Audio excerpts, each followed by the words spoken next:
Tapi kalau dari pandangan agama Islam sendiri, sebenarnya kita tuh diharusin gak sih untuk tahu diri sendiri? Maksudnya kayak itu kan apa ya? Sebenarnya banyak ada orang yang memang cari tahu diri dia sendiri, ada yang kayak oh ya udah ikutin aja, jalanin aja gitu. Tapi itu sebenarnya emang harus diwajibkan atau kayak dianjurkan gak sih dalam agama? Ya itu, kita dibikin seolah-olah kita bisa mengontrol hidup kita. Kalau bahasa kekiniannya, lo itu bukan apa-apa karena nggak semua hal bisa lo kontrol. Iya. Maka ketika lo kenal sama diri lo pasti kenal Tuhan lo, karena lo tahu sebagai manusia lo cuma bisa melakukan yang terbaik, kenal sama diri lo dan melepaskannya ke atas. Iya. Kok menarik Kak? Maksudnya gimana?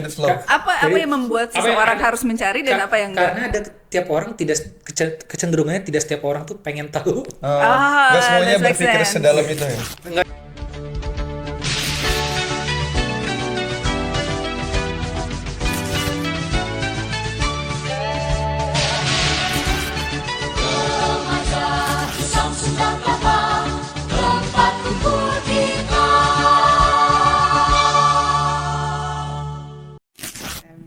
Halo semuanya, selamat datang di podcast Cerita Rizka. Seperti yang kita udah bahas di episode prolog sebelumnya, bahwasannya kita mau mulai nih sharing-sharing tentang keresahan kita di episode pertama tentang siapa sih diri kita. Kak Bella, pernah gak sih Kak, lu tuh ngerasa kayak kita tuh bingung sebenarnya kita tuh siapa sih dan kayak lagi fase masuk jati diri aja, nyari jati diri gitu. Wah, sejak gue umur 25 ya, gue tuh kayak selalu mencari diri gue, karena katanya gue tuh quarter life crisis. Sampai hari ini kayaknya gue masih mencari sih. Masih krisis tuh. Krisisnya sih enggak ya, cuman mungkin mencari sesuatu yang lebih baik. Kayak gue belum puas sama diri gue, kayak kan sekarang sosial media tuh banyak banget ya. Terus gue ngeliat banyak banget contoh orang di luar sana yang kayaknya gue bisa deh jadi dia, kayak gue bisa deh jadi dia. Terus kayak banyak banget narasi-narasi yang gue tuh juga ya pasti ya. jujur banget ya, karena sosial media ini sangat overwhelming buat gue. Jadi lu kayak compare diri lu to each other banget. Benar. Tapi kalau lo gimana? Kalau gue pribadi juga, gue ngerasa kadang tuh di umur gue sekarang yang 21 tahun lah. Harus dimention ya, harus dimention. Agak memang juga tetap kayak abis ini selesai kuliah mau kemana ya, kerja mau gimana. Kok teman-teman gue di umur segini udah ada yang punya usaha, udah ada yang punya omset puluhan bahkan ratusan juta. Di umur segini kan lumayan segitu ya. Terus udah ada yang bahkan prepare buat wedding gitu kan. Wow. Waduh, kok ini kita kuliah nih. beneran udah ada yang nikah. Swear. Kok kita masih stagnan di sini-sini aja gitu kan. Kita mau kemana dan sebenarnya kita tuh harus apa sih? Jadi kayak gue terus mencari gue tuh sebenarnya siapa dan apa itu keresahan gue sekarang sih sebenarnya. Jadi kita kayaknya punya kakak-kakak di sini yang mungkin kita bisa diskusi lebih jauh tentang sharing-sharing ya. Betul, karena kan dia udah melewati fase-fase hidup yang jauh lebih banyak. Sudah melewati jalan bergunung, lautan api sudah dilewati. Betul, banyak fase kehidupan ya kan. Kita bisa Halus sih. Arahnya halus sih. Mungkin kita bisa kenalan dulu kali ya. Di sini ada Bang Lanang sama Kak Uci, dia juga kakak-kakak Rizka kita. Halo. Silakan dong sharing dong, kalian di sini di Rizka tuh udah berapa lama sih? Maksudnya dari kapan? Terus 1945 nggak sih waktu? setelah merdeka kan ya? Boleh di skip aja biar nggak kelihatan banget gitu kita bedanya gitu jenjang usia. Saya di sini pas masih abu-abu ya. Ya. Si abu-abu ya. Masih abu-abu dulu. Gue dulu apa lu dulu nih? Lu aja. Gue dulu ya. Gue tuh di Rizka tahun 2010. SDTNI sekarang tuh berapa? Angkatan berapa? SDTNI 60-an. 67. 67. Oh berarti saya 42 kan? Saya 42. Tapi kan banyak yang batch-nya setahun dua kali kan. Ya alhamdulillah ya masih Benar, agak muda benar, ya, benar. nggak setua Iya, itu iya, sih. benar. Ya gue di SDTNI 42 waktu itu. Terus kalau di kegiatan Rizka ya urusannya sama hal yang berbau kreatif sama kehumasan aja sih. Tapi alumni gue dari SDTNI 42. Oh tuh jangan good time masih gede tuh, karena kan udah kecil tuh. Sekarang. Kalau Mas Lanang mungkin? Saya Saya dari SDIS. Oh, muda ya. Dari SDIS terus itu satu angkatannya SCTN angkatan 33. Loh, Oke. karena lebih tua lagi. Itu. Jadi ya. Ya, lumayan Ya, lah saya kita. lebih senior sih daripada Uci. Berarti kan Bang Lana sama Kak Uci dari masih muda udah di Rizka, udah di Masjid Agung Sunda Kelapa. Terus kan berarti kayak terpapar banyak hal di di Rizka tuh kan banyak banget Mengenali kegiatan, banyak hal, ya. Iya, banyak. gitu. Terpapai Nah, kayak radiasi matahari. Iya benar. jadi gimana sih kayak lu pernah juga nggak menjalani keresahan yang kita rasakan gitu, mencari jati diri dan gimana sih waktu itu lo menemukan what do you think about mencari jati diri gitu? Oke. Kalau dari perjalanan kita yang sedikit lebih duluan dari teman-teman. Senior. Iya. Sepuh nih guys. Kalau gue sendiri sih ngerasanya kan kalau teman-teman tadi bilang ada quarter life crisis gitu ya. Terus nanti ada lagi nih yang bilang pas 40, pas umur 40-an tuh akan ada dinamikanya lagi gitu. Lo akan memulai lagi fase hidup lo yang baru. Tapi kalau yang gue jalanin sih ya, ternyata proses kita buat kenal sama diri sendiri itu sebenarnya nggak ada jangka waktunya sih. Karena bahkan bisa jadi lo yang hari ini, lo ketemu gue yang hari ini gitu. Seminggu lagi ada hal yang berbeda dari gue gitu. Entah tiba-tiba yang tadinya gue selera pakai bajunya nih sukanya warnanya gelap, tiba-tiba seminggu ke depan tuh gue pakai Pantone colornya yang cewek-cewek kue gitu. Itu possible banget. Kuenya kue kering, kue basah kok? Lebih sukanya kue kering sih. Oh iya. Jadi menurut gue kenalan sama diri sendiri itu bukan one time job, it's a lifetime job sebenarnya. Gitu. Karena bisa jadi ada orang-orang yang gue tuh nggak merasakan quarter life crisis, tapi berasanya itu justru di umur 28. Gitu. Jadi ya namanya dinamika hidup aja sih sebenarnya. Menarik. Panjang ya. Jadi kayak dinamis gitu ya kayak. Iya. Jadi manusia itu belum tentu karakter dan perilakunya itu bisa stuck gitu, tapi masih bisa berprogres dan berubah terus gitu. Iya. Nah, kalau dari Mas Lanang nih, Mas, emang proses untuk manusia itu bisa berubah tuh kira-kira kenapa orang itu bisa berubah atau dinamis gitu dalam mencari jati dirinya, atau karena lingkungannya kah, atau karena temennya, atau karena pribadinya sendiri, atau gimana tuh, Mas? Saya sih mulainya dari latar ya Umar bin Khattab aja. Beritahukan aku siapa temanmu, maka aku akan kasih tahu seperti apa agamamu. Gitu. Buat saya kepribadian orang itu, kalau Uci tadi sebenarnya ngomongin soal pribadi secara manusiawinya kan, gitu. Ya biasa suka makan apa, terus biasa suka pakai baju apa. Tapi kalau mau yang cari yang lebih tetap, ya baliknya ke agama gitu. Jadi bagaimana cara dia memandang Tuhan, memandang kehidupan. Kalau dia basisnya nggak lewat agama, dia itu akan ngalur ngidul gitu, carinya kemana-mana gitu. Makanya dulu kalau saya dulu cari pelarian itu, buat saya jadi pelarian ya itu ke Rizka gitu. Nah satunya karena ya minimal banget di sini tuh tempatnya orang-orang soleh gitu, atau enggak setidaknya orang yang memang mau biasain jadi sholat gitu. Jadi saya nggak usah pusing karena secara tanpa sadar sistemnya udah di sini. Gitu. Terus juga makanya ya kalau misalnya seenggaknya agama saya kurang baik, ada teman yang lain juga gitu, yang bareng-bareng kesananya. Jadi buat saya pencarian ini juga akhirnya nggak bisa selesai kalau tadi bilang. Bahkan walaupun nggak di Rizka ya, kan di luar tetap cari teman lain kan. Dan masjid itu kan nggak cuma di Rizka aja gitu. Ya maksudnya apa yang perlu difahami bahwa diri manusia itu, maksudnya yang dikenali esensinya dia sebagai hambanya dulu. Baru kemudian dia sebagai manusia yang dia teman yang kayak gimana. Uci dulu taunya saya dulu teman yang macam-macam ya. Terus sekarang kalau sekarang udah ya mudah-mudahan lebih reliable ya. Lebih sedikit macam. Macam-macamnya tuh udah lebih variasinya udah ketebak aja gitu. Gitu. Terus kalau saya ingat dulu kata guru saya tuh tiap orang tuh sebenarnya setiap saat itu sebenarnya terus semakin menunjukkan siapa dirinya. Justru yang dia makin awal tuh dia mencoba-coba sana sini, lama-lama dibuang. Dia jadi tahu, ternyata itu bukan bagian dirinya. Misalnya saya sebenarnya nggak suka jalan, misalnya pakai sepatu, saya lebih suka nyekir. Contoh kayak gitu. Tapi beneran saya suka nyeker. Not my style ya. Not my style. Tapi tapi ternyata memang kesenangan itu ada baiknya terus ada buruknya. Akhirnya perlu tahu di mana batasannya. Jadi seiring waktu yang kita perlu tahu tuh batasan kita tuh mau nyari jati diri tuh sampai kapan gitu. Ya gitu. Memang sih emang lifetime ya. Cuma ketika kalau nanti harus nikah terus nanti jadi orang tua gitu.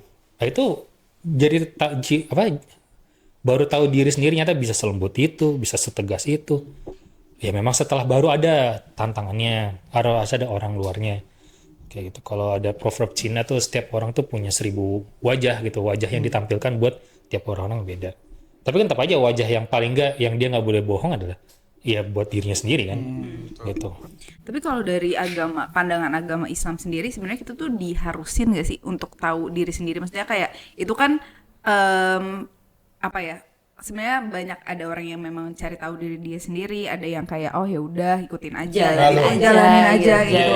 Tapi itu sebenarnya emang harus diwajibkan atau kayak dianjurkan gak sih dalam agama? Enggak sih, enggak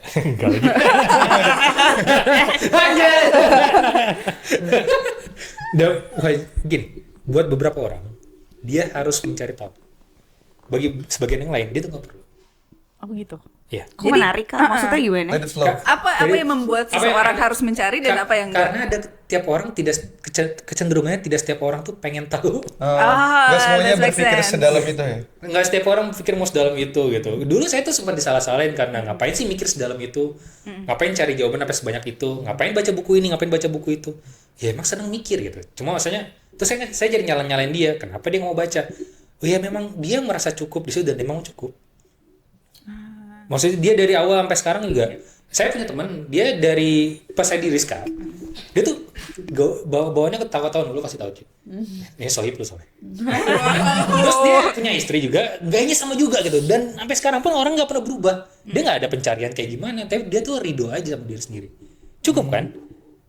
Iya sih. Tanpa beban. Iya. Enggak ada beban, tapi nyatanya kan benar. tapi buat saya emang bisa. Enggak. Sama yang Uci, emang dia merasa puas sama dia yang sekarang gitu. Dia pasti besok cari lagi. Ya maksudnya memang itu sangat bergantung sama keadaan dirinya. Jadi enggak bukan jadi paksaan semuanya harus kena gitu. Tapi memang sesuai keadaan dirinya, apakah dia perlu atau tidak. Nanti siapa yang mau tahu kalau ya masih berkumpul lagi. Tanya guru atau nggak tanya yang lebih tua, tanya Uci lah yang lebih senior gitu kan. Gitu. Kak, saya perlu jadi dia apa enggak gitu. Gak usah. Itu kalau dia udah bilang gak usah, percaya aja udah gitu. Berarti itu proses yang kontinu ya Mas? Iya, emang proses kontinu buat yang perlu. Tapi kan Farhan pernah denger nih juga mungkin dari Mas Lanang atau Kak Oci, barang siapa yang mengenal dirinya maka dia mengenal Tuhannya juga tuh. Jadi sebenarnya korelasinya ini antara seseorang bisa mengenal dirinya dengan dia mengenal Tuhan atau agamanya tuh sampai sebenarnya batasannya sejauh mana tuh gitu. Oh. Gue translate dikit kali ya yang Lanang maksudkan menjawab merespon Bella. Jadi mungkin padanan kata keharusan itu kan seolah wajib.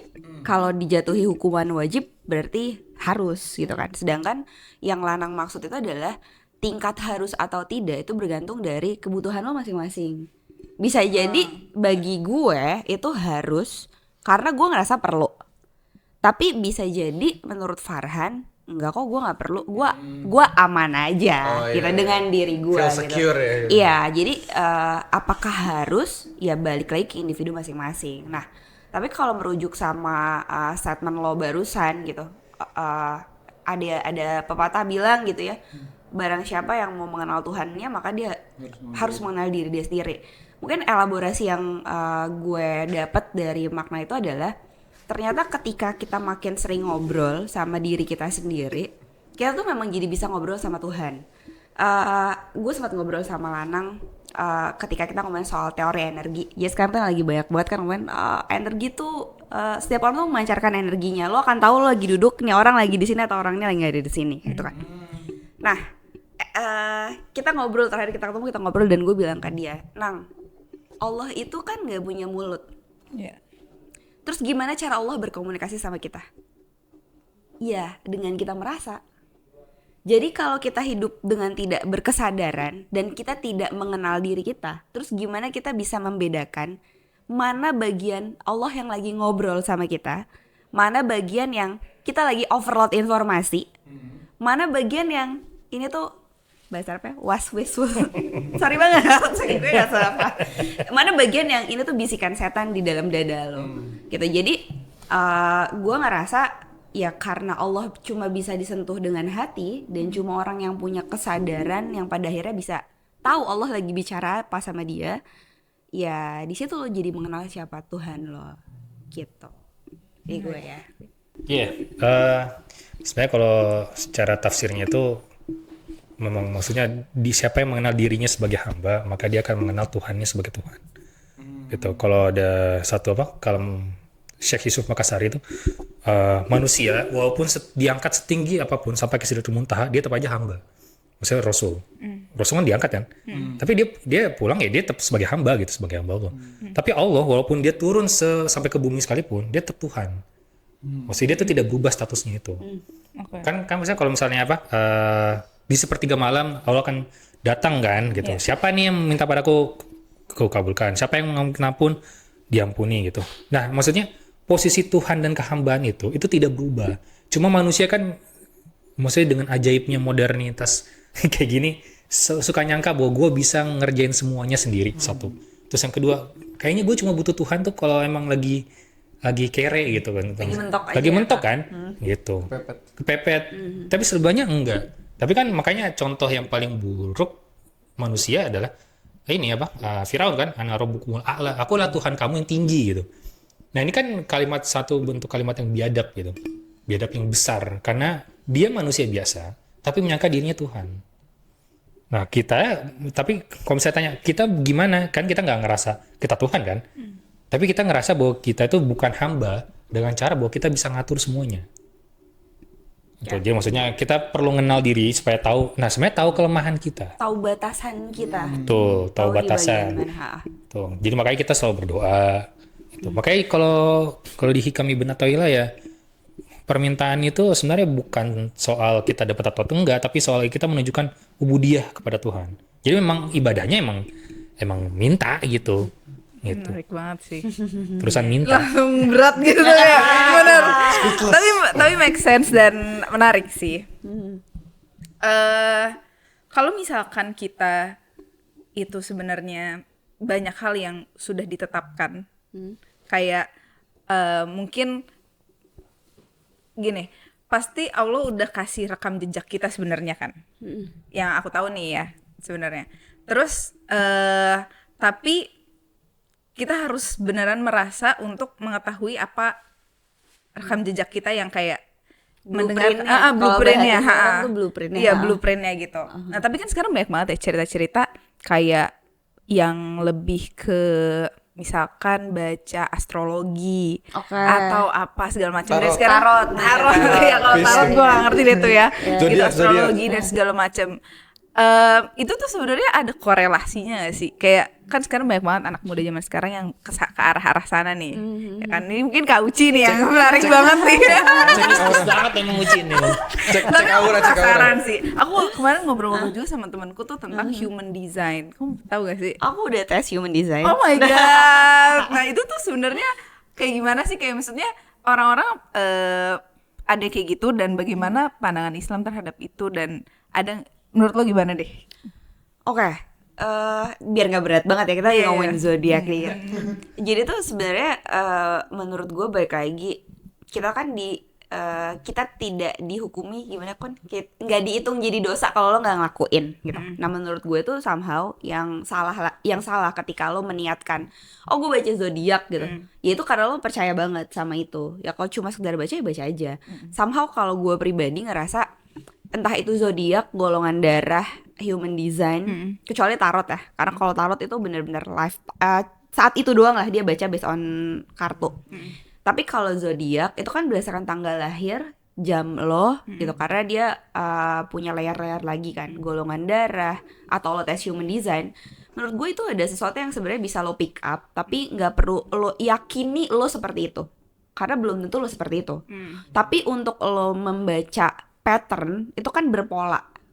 Misalkan nih kayak gue Capri gitu ya, zodiak yang gue baca itu bukan peruntungan Capricorn dari tanggal sekian sampai tanggal sekian. Nih itu lu jadi syirik gitu. Dia kan dia meramal masa depan. Tapi kalau gue tuh biasanya ngambil dari zodiak itu lebih ke karakter gitu.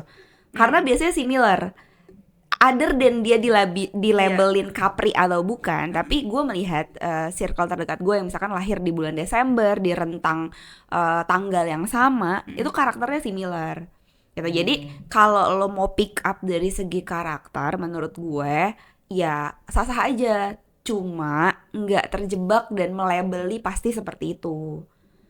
Gitu. Jadi kayak bukan lo Gemini udah pasti red flag lo, enggak gitu gitu. Lo ini ya sebenarnya sama kalau buat lucu-lucuan aja oke gitu. Tapi kalau lo jadi terlalu matokin ke situ banget, itu jadi kayak jebakan aja sih sebenarnya. Kan sekarang banyak banget kan orang yang mencari jawaban tuh yang lebih cepat gitu. Jadi lewat cara-cara itu gitu kan. Jadi kayak mereka mengamini kata-kata yang kayaknya ini pas nih buat gue nih gitu. MBTI contohnya gitu-gitu kan. Itu tapi itu juga yang kayak question juga, tapi banyak orang yang benar-benar meyakini itu dan katanya bener kok scientific wise misalnya kayak gitu. Iya. Nah, gue juga penasaran aja sih kayak di agama tuh ada gak sih cara-cara yang kita tuh bisa mengenal dari diri kita, ya tadi mungkin berdoa tadi ya, cuman kan kayak kita suka kata-kata validasi gak sih? Agak sulit ya mencarinya di zaman ini. Apa validasi tadi? Gimana kalau dari sisi agama tuh ada nggak sih caranya untuk kenal sama diri? Enggak ada. Sebenarnya sih enggak. Maksudnya secara yang ajak itu satu. Terus yang kedua, kan tadi ngomongin soal yang kemanusiaan itu kan. Itu sebenarnya bebas-bebas aja. Ya maksudnya itu ranah yang sebenarnya tidak, ya bahkan bukan urusan fikih lagi. Ini bukan urusan fikih, bukan kalam, enggak ada level di mana. Terus sebenarnya ini jalannya di suluk ya, di tasawuf ya. Maksudnya cara orang itu mencari perjalanan diri seperti apa kan. Kan kalau misalnya mau itu kan bisa, cara mencarinya itu sebenarnya gampang. Itu pertama cari mentor. Cari mentor dengan tipikal-tipikal tertentu. Kalau saya tipikalnya ya emang cari yang berpengetahuan lebih daripada saya. Itu. Jadi kalau saya bingung kayak gimana, saya tanya, saya tektok. Atau enggak buat ada kawan-kawan yang memang dia suka berpergian, dia harus cari mentor yang kesana juga, naik gunung kayak gimana. Contoh bela diri dan segala macam. Nah, sebenarnya untuk mengenal diri itu tidak kalau misalnya nyari astrologi terus nyari zodiak, iya kata Uci ya benar, karena semuanya itu ada adat, ada kebiasaan. Ada kebiasaan yang sebenarnya udah dilihatin orang-orang kan. Jadi maksudnya kalau ada almanak kayak gimana, biasanya tahun ini kayak gini gitu. Ada beberapa hal yang itu benar. Nah, masalahnya kebenaran itu tidak levelnya jatuh sampai ke level akidah. Itu aja. Jadi sebenarnya jatuh syirik atau tidak itu ketika dia diyakini sampai jadi sama seperti keimanan gitu. Kalau misalnya saya menyalahi itu, saya mengkafiri itu. Makanya kan kalau misalnya hadisnya, siapa yang beriman kepada Allah, maka dia kafir kepada bintang-bintang. Siapa yang beriman pada bintang-bintang, maka dia kafir pada Allah. Sama kayak gini kan. Jadi karena dia pasti kontras. Ya Allah nggak mungkin sama kayak syirik kayak gitu kan. Dan dalam hal kayak gini juga sama. Dalam arti kita cuma percaya itu sebagai bentuk informasi dalam diri. Ya gimana kita cari pembuktiannya pun, ya lewat pengalaman hidup juga. Realitanya juga gitu ya. Nah, kalian pun kalau bisa tahu jawaban dari kita, kalian pasti keluar cobain dulu. Cari. Benar. Emang bener pengalamannya kalian kayak gini? Iya, itu mbak saya. Kalau lu nggak beda lagi ntar. Gitu. Jadi kita berpikir kembali dan mencari ya. Iya, kalian emang harus ngerasain sendiri. Bener nggak gitu. Taruhlah kalau misalnya kalian nggak usah dengar omongan dari saya atau dari Uci nggak usah dengar. Kalian cari tahu sendiri aja. Kalian ngerasain apa yang kalian alami. Nanti kalian coba belajar mengartikulasikan. Terus tanya kita. Nanti kita bisa mengafirmasi. Nanti kalian dapat yang namanya validasi. Iya, Itu yang dibutuhkan anak muda zaman sekarang. Betul, kayak Validasi ya. validasi benar. Validasi. Tapi sebenarnya kalau misalkan tadi pertanyaan, gue nambahin sedikit ya Lanang, pertanyaan Bella tadi how to-nya di Islam sendiri, iya memang nggak ada exact. Step by step-nya tuh seperti ini. Cuma kalau melihat berdasarkan ritual yang sebenarnya diperintahkan ke kita gitu, menurut gue how to-nya itu adalah dengan lo disiplin pakai momen sholat 5 waktu tuh untuk ngobrol sih. Jadi kadang tuh kita nggak sadar kenapa kita diperintahkan melakukan sesuatu padahal itu menjadi how to untuk kita bisa self discovery gitu. Nah problemnya adalah kadang kitanya tuh nggak memaknai juga kan, gitu. Karena ya nggak dibilangin nih, oh kalau lo mau menemukan jati diri lo sholat gitu. Kan kita nggak dikasih taunya kan nggak kayak gitu. Tapi sebenarnya kegiatan itu secara nggak langsung adalah bagian dari lo juga bisa self discovery diri lo sendiri. Karena apa yang kita lakukan secara tidak langsung ya dari kebiasaan-kebiasaan itu akan membentuk habit kan. Iya. Akan membentuk habit lo, dan lo jadi bisa cari tahu juga sebenarnya apakah itu align sama diri lo sendiri atau enggak. Itu sih. Dan cari teman, tadi Lanang udah sempat bahas di awal-awal, cari teman yang baik itu nggak kalah pentingnya juga, karena memang kita dibentuk mayoritas dari lingkungan kita. Menemukan blueprint itu balik lagi bukan pekerjaan sekali jalan gitu, karena kita harus cari tahu, harus bisa tanya ke diri sendiri. Ternyata contoh nih kayak di kantor gitu ya, kadang kan kita ngerasa yang posisinya jadi manajer atau senior manajer tuh lebih baik daripada karyawan biasa. Padahal kalau kita kenal sama diri kita sendiri dan kita tahu, oh gue sebenarnya nggak punya skill leadership gitu. Jadi ini bukan tentang mana yang lebih tinggi, tapi mana yang tepat untuk diri kita sendiri.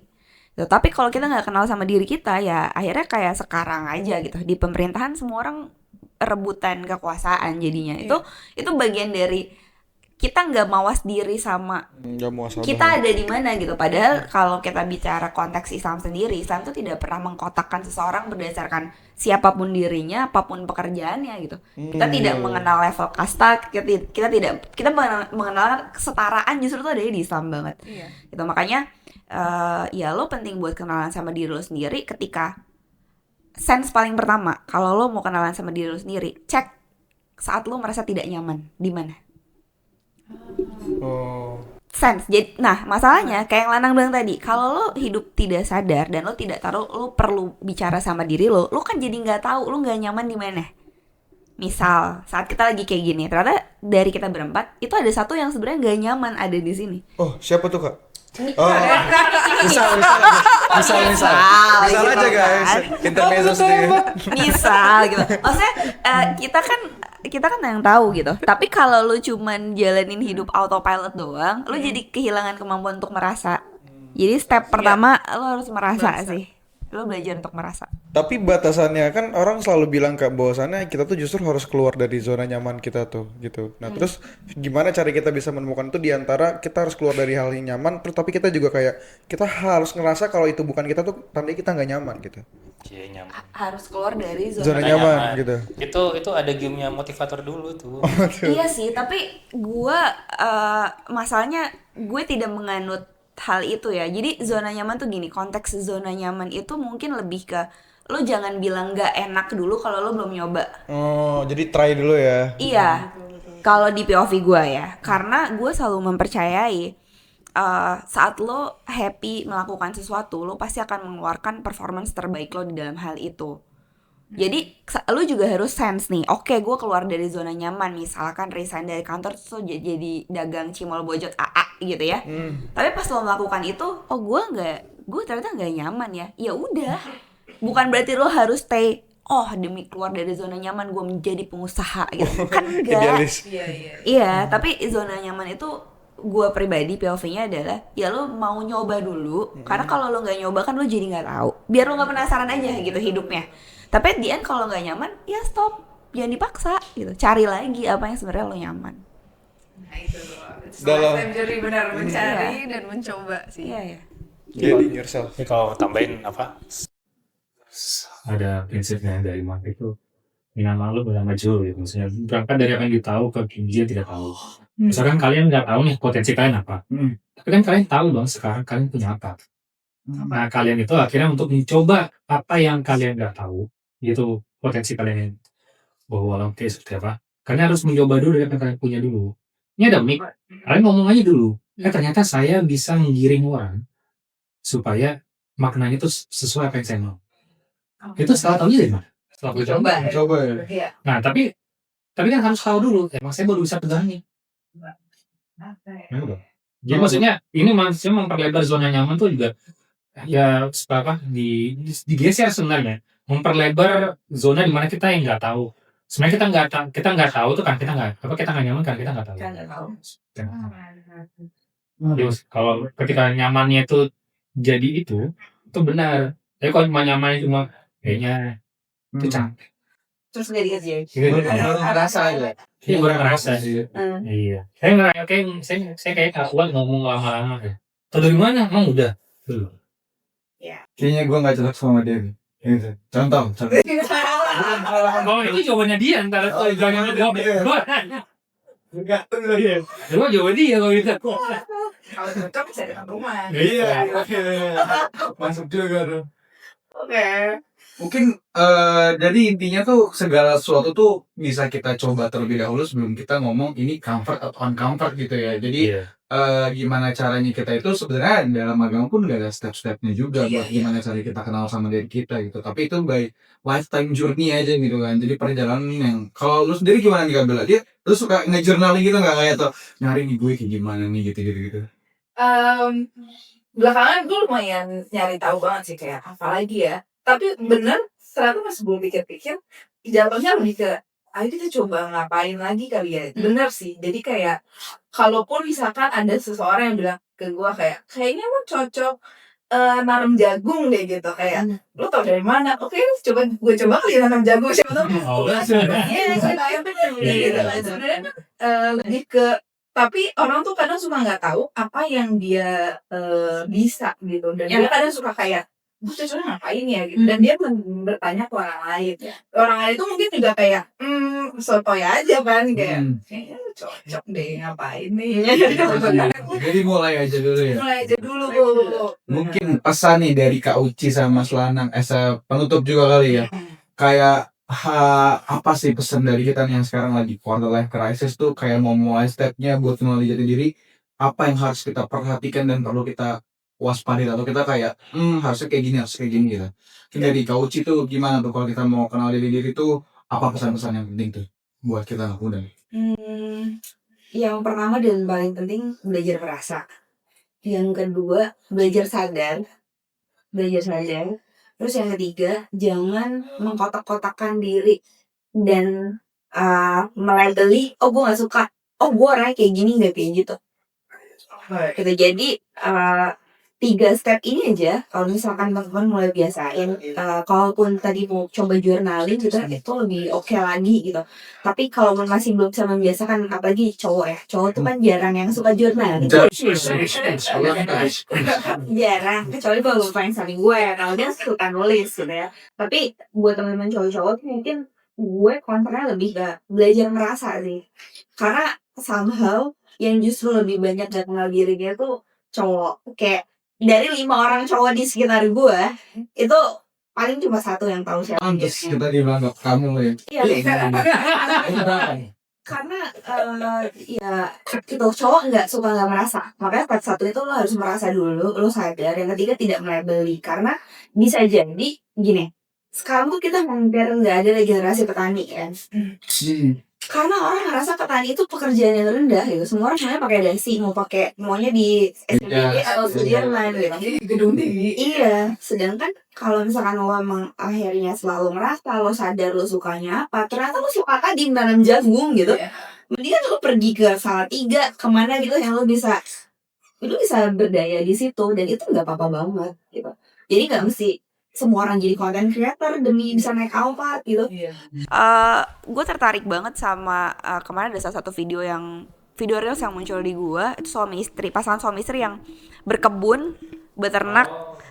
Teman-teman mungkin kalau FYP-nya muncul ya tahu banget dan mereka bilang gini, saya nggak ngerti waktu masuk mall saya harus beli bayam harganya 12.000 sedangkan saya bisa metik dari belakang rumah gitu. Jadi ketika seseorang mengenal siapa dirinya, orang yang paling kaya itu adalah orang yang paling kenal diri dia sendiri.